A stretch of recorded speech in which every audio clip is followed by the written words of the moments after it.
शेर पहला शेर मारेगा ना उसकी फोटो मैं लगाऊंगी। अस्सलाम वालेकुम, मैं हूं मैर तारिक और आप देख रहे हैं न्यूज़ अलर्ट। नाज़रीन, टिकटॉक के ऊपर एक फातिमा नामी बच्ची आजकल बड़ी वायरल हो रही है। देखने में ये बच्ची जो है वो अंडर एज लगती है। जब थोड़ी सी मैंने रिसर्च की तो कुछ लोग ये भी बता रहे हैं कि ये गालबन 6ठी या 7वीं क्लास की तालबा है, जिससे यकीनन ये बात जो है वो कन्फर्म है कि ये बच्ची अंडर एज है। लेकिन इसको मोटिवेट कर रही है इसकी वालदा, और मोटिवेशन ये है कि हमने शहर में नया घर बनाना है, हमने कच्चे घर से पक्के घर की तरफ जाना है।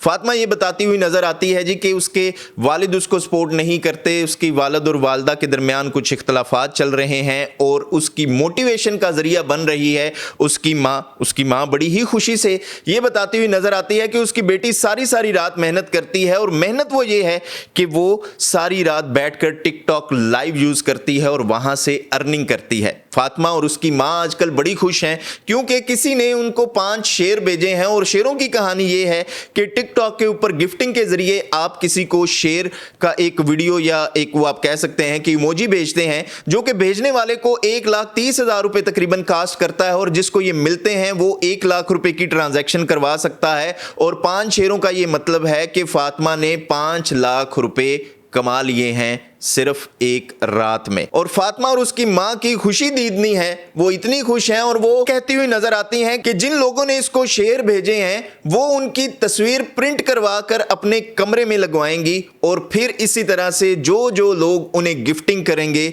वो उन तमाम लोगों की तस्वीर अपने कमरे में लगाएंगी। ये है हमारा मुआशरा, ये है हमारे मुआशरती इक़दार, ये है हमारी कमाई के जरिए, और ये वो तमाम अवामिल हैं जो कि शॉर्टकट के जरिए पैसा कमाने का जरिया बन रहे हैं। एक दौर वो होता था जब वालिदैन किसी को बताते हुए ये फख्र महसूस करते थे कि मेरा बेटा या मेरी बेटी सारी सारी रात बैठकर पढ़ते हैं, मेरी बेटी घर का काम भी करती है, उसके बावजूद भी वो क्लास में फर्स्ट पोजीशन लेकर आई है। लेकिन अब वो दौर आ गया है कि माँ अपनी बेटी के ऊपर इसलिए फख्र कर रही है, और इसको वो मेहनत कहती है कि वो सारी सारी रात बैठकर टिकटॉक के ऊपर लाइव वीडियोस बनाती है। ये हमारा म्यार रह गया है, ये हमारे मुआशरती इक़दार रह गए हैं। लेकिन यहां पर सवाल ये पैदा होता है कि फातिमा को देखकर क्या दूसरे बच्चे मोटिवेशन हासिल नहीं करेंगे? जरूर हासिल करेंगे, क्योंकि अगर आपको मैं रिसेंटली मिसाल दूं कि अब दुनिया में आईफोन 16 लॉन्च होने वाला है। हर बच्चा, हर बड़ा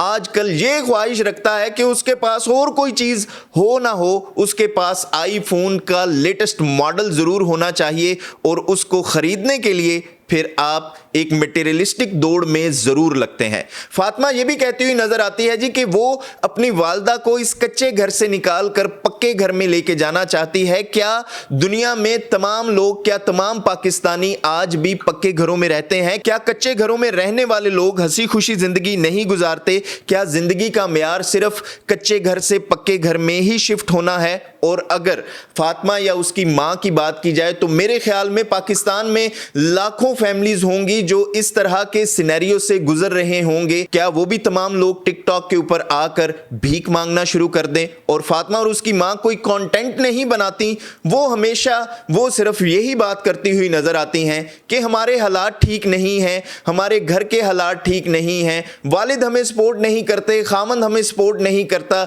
हमें सपोर्ट कीजिए, हमें सपोर्ट कीजिए, हम भी अमीर होना चाहते हैं, हम भी एक अच्छे घर में आना चाहते हैं। अब बात करते हैं इन चीजों के हल के लिए, क्योंकि ये हल गवर्नमेंट ने नहीं निकालना, हमें मुआशरती तौर पे अपने इर्द गिर्द खुद ऐसे लोगों की निशानदेही जरूर करनी पड़ेगी जो कि इस तरह के मसाइल से गुजर रहे हैं। मिसाल के तौर पे हम तनकीद तो हमेशा बहुत करते हैं, लेकिन अगर हमारे इर्द गिर्द कोई मोहल्ले में, कोई इलाके में इस तरह की फैमिली रह रही है, इस तरह की माँ बेटी रह रही है, तो हमें यह भी जरूर सोचना चाहिए क्या हम उन्हें फाइनेंशियली सपोर्ट कर रहे हैं? क्या हम तलाक याफ्ता औरतों या बेवा औरतों या यतीम बच्चों के सरों के ऊपर हाथ रख रहे हैं? अगर नहीं रख रहे तो फिर मेरे ख्याल में इस तरह के मसाइल ज़रूर सामने आते हैं। लेकिन मैं ऐसे भी खुददार लोगों को, ऐसे भी बेवा औरतों को ज़रूर जानता हूं जो घर में सिलाई मशीन चलाकर अपनी बेटियों को ब्याती भी हैं, लेकिन उन्होंने आज तक अपनी बेटियों की इज्जत और गैरत के ऊपर सवाल आने नहीं दिया। तो ये फैसला आपने करना है कि आपके लिए पैसा ज़्यादा ज़रूरी है, इज्जत या गैरत ज़्यादा ज़रूरी है। और जैसे जैसे वक्त गुजरता जा रहा है हमारे मुआशरे में इस तरह के मसाइल बढ़ते जा रहे हैं, और अगर हमने मुआशरती तौर पर और इनफरादी तौर पर इन चीज़ों का सद्देबाब नहीं किया, इन मसाइल का हल नहीं ढूंढा, तो आने वाला वक्त हमारे मुआशरे के लिए इससे भी ज़्यादा भयानक साबित हो सकता है। आप इस हवाले से क्या राय रखते हैं? कमेंट बॉक्स में हमें ज़रूर बताइएगा। देखते रहिएगा न्यूज़ अलर्ट।